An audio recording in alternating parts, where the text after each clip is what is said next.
Assalamualaikum warahmatullahi wabarakatuh. Jadi pada video pembelajaran kali ini kami akan menjelaskan materi psikologi pendidikan, yaitu tentang hakikat belajar dalam psikologi pendidikan. Jadi apa itu belajar? Jadi belajar itu merupakan proses yang sangat penting dalam kehidupan manusia, di mana sejak kecil sampai dewasa kita selalu mengalami proses belajar, baik di sekolah, di rumah, maupun di lingkungan masyarakat. Di mana dalam dunia pendidikan, guru perlu memahami bagaimana proses belajar terjadi agar pembelajaran dapat berjalan dengan baik. Dengan memahami cara belajar siswa, guru dapat memilih metode yang tepat sehingga siswa lebih mudah memahami materinya. Di mana pengertian belajar dalam psikologi pendidikan itu adalah proses perubahan perilaku yang terjadi karena pengalaman dan latihan. Perubahan tersebut itu bisa berupa perubahan pengetahuan, sikap, keterampilan, maupun kebiasaan, di mana belajar itu terjadi secara langsung, tidak terjadi secara langsung, tetapi melalui proses yang berlangsung terus-menerus, di mana seseorang dikatakan belajar jika setelah melakukan kegiatan terjadi perubahan pada dirinya.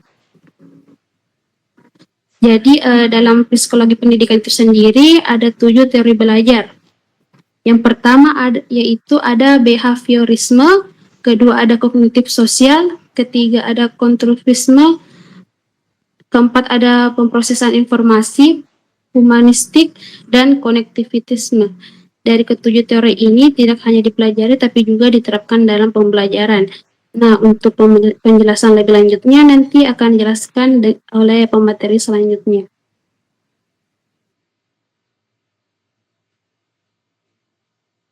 Oke, baik. Materi berikutnya itu teori behaviorisme.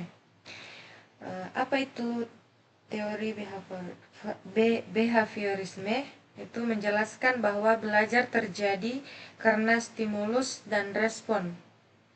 Guru memberikan rangsangan dan siswa memberikan jawaban. Latihan dan pengulangan sangat penting dalam teori ini. Contohnya itu ketika guru memberi soal, kemudian siswa menjawab, kemudian guru memberi pujian.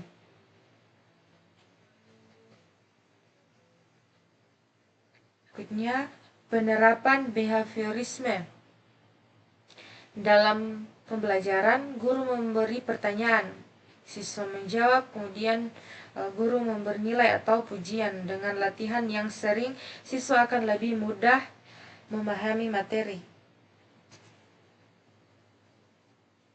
Kemudian yang berikutnya, teori kognitif sosial. Teori kognitif sosial menjelaskan bahwa belajar dapat terjadi melalui pengamatan. Siswa dapat belajar dengan melihat contoh dari gurunya. Contoh, guru menunjukkan cara mengajarkan soal, siswa meniru langkah tersebut.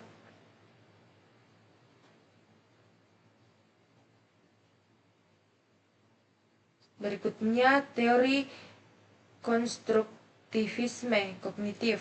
Itu menurut teori ini, siswa membangun pemahamannya sendiri atau belajar tidak hanya mendengar tetapi juga berpikir.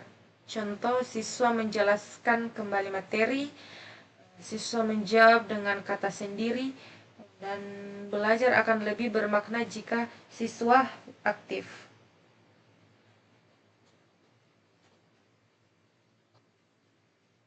Kemudian berikutnya teori konstruktivisme sosial. Belajar akan lebih baik jika dilakukan bersama orang lain, diskusi dan bekerja kelompok membantu memahami materi. Contohnya itu tanya jawab, diskusi, serta kerja kelompok. Siswa belajar dari guru dan dari teman. Kemudian teori pemrosesan informasi belajar. Belajar terjadi melalui proses menerima informasi, memahami, menyimpan, lalu mengingat kembali. Guru menjelaskan materi secara bertahap agar mudah dipahami.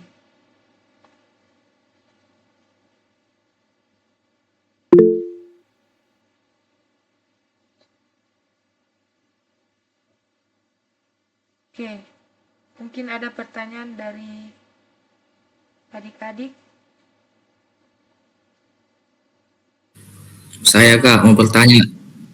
Oke, apa pertanyaannya, Dek?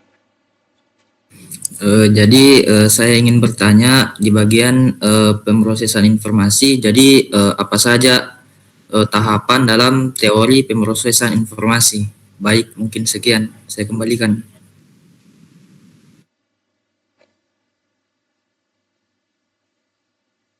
Oke, yang ditanyakan tadi, coba ulang, Dek, cobanya. Pertanyaannya apa saja? Baik, jadi pertanyaan saya itu apa saja tahapan dalam teori pemrosesan informasi? Baik, itu Kak. Oke, oke, saya langsung jawab ya. Eh, Tahapan utama dalam teori pemrosesan informasi meliputi pertama sensori memori atau memori sensorik, menerima informasi dari panca indera.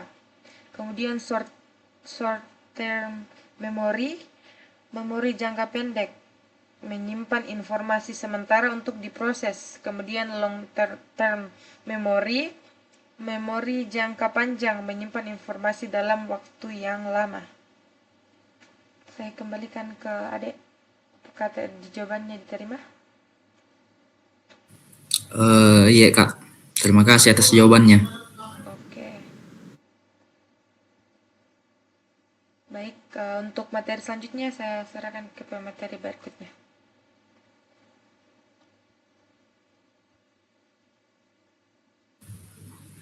Ya baik, terima kasih atas waktu dan kesempatan yang telah diberikan. Mungkin bisa di next slide.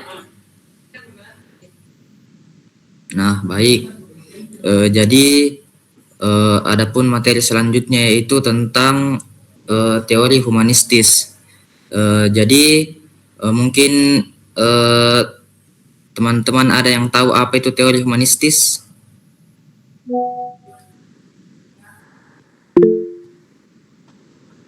Ya, kepada saudari Miss Bahul Jannah dipersilahkan. Terima kasih.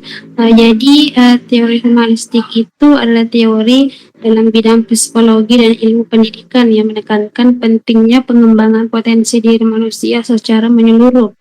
Jadi teori ini tuh memandang manusia sebagai individu yang memiliki kebebasan kesadaran diri serta kemampuan untuk berkembang dan mencapai aktualisasi diri.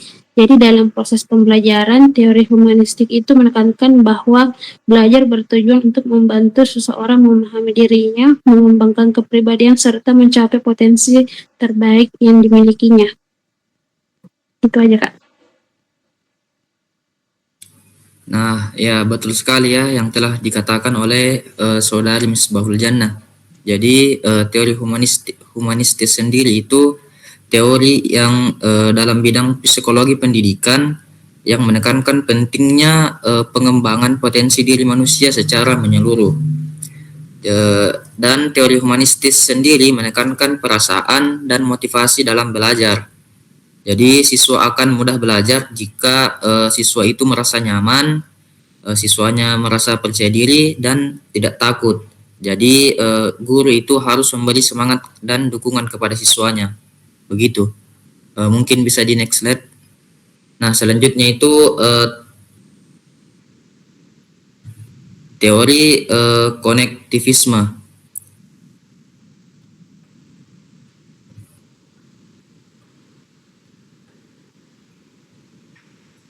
Mungkin bisa di next slide saja. Selanjutnya itu penerapan pemrosesan informasi. Jadi belajar itu tidak hanya dari guru dan buku. Belajar juga bisa dari teknologi. Contohnya dari internet, video pembelajaran, aplikasi.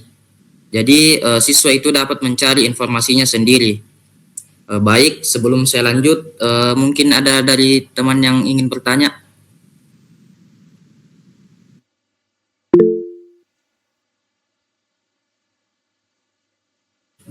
Baik, dari Saudari Eudika Patricia, dipersilahkan. Oke, baik. Seperti yang sudah dijelaskan tentang penerapan pemrosesan informasi, saya ingin menanyakan yaitu mengapa belajar tidak hanya dari guru dan buku saja. Terima kasih. Baik, jadi bagus sekali ya pertanyaan dari Saudari Eunika Patricia. Pertanyaannya yaitu mengapa belajar tidak hanya dari guru dan buku saja. Jadi jawabannya itu karena siswa juga dapat memperoleh pengetahuan dari berbagai sumber, seperti yang saya sebutkan tadi, seperti dari internet, video pembelajaran, aplikasi belajar, ya seperti kayak teknologi-teknologi begitu teman-teman. Jadi mungkin itu saja jawaban yang bisa saya berikan. Apakah saudari bisa menerima jawaban dari saya? Iya, baik, saya sudah terima. Ya baik, mungkin bisa kita lanjut. Di sini ada contoh dalam pembelajaran, contoh dari pemrosesan informasi yang sebelumnya. Contohnya itu guru menjelaskan pelan-pelan. Yang kedua, guru akan mengulang materi penting. Dan yang ketiga, menggunakan contoh dan gambar. Jadi, agar informasi tersimpan dalam ingatan siswa. Baik, next slide. Kemudian, hubungan tujuh teori dengan pembelajaran. Jadi, dalam pembelajaran dapat digunakan semua teori. Seperti behaviorisme untuk latihan dan soal, kognitif sosial untuk melatih contoh, kemudian selanjutnya konstruktivisme untuk berpikir sendiri. Adapun konstruktivisme sosial yaitu berpikir sendiri maupun berdiskusi dengan teman-teman. Kemudian selanjutnya ada pemrosesan informasi yang biasanya digunakan untuk penjelasan yang bertahap. Kemudian humanistis untuk memotivasi murid atau memotivasi siswa. Kemudian yang terakhir itu konektivisme yang berhubungan dengan atau biasa digunakan untuk teknologi. Jadi semua teori itu saling terhubung dan saling membantu agar proses belajar siswa menjadi lebih efektif. Baik, mungkin next slide. Baik, mungkin itu saja. Saya kembalikan kepada Misbahul Jannah. Terima kasih.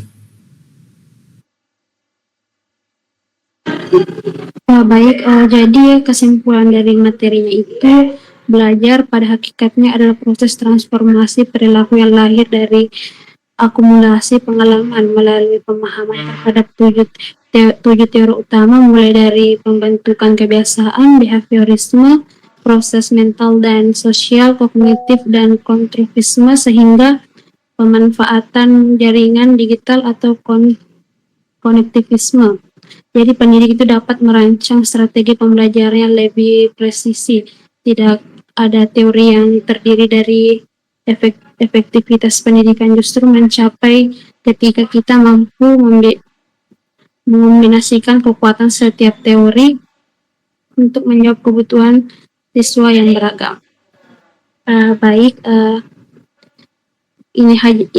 Hanya ini video pembelajaran dari kami. Assalamualaikum warahmatullahi wabarakatuh. Waalaikumsalam warahmatullahi wabarakatuh.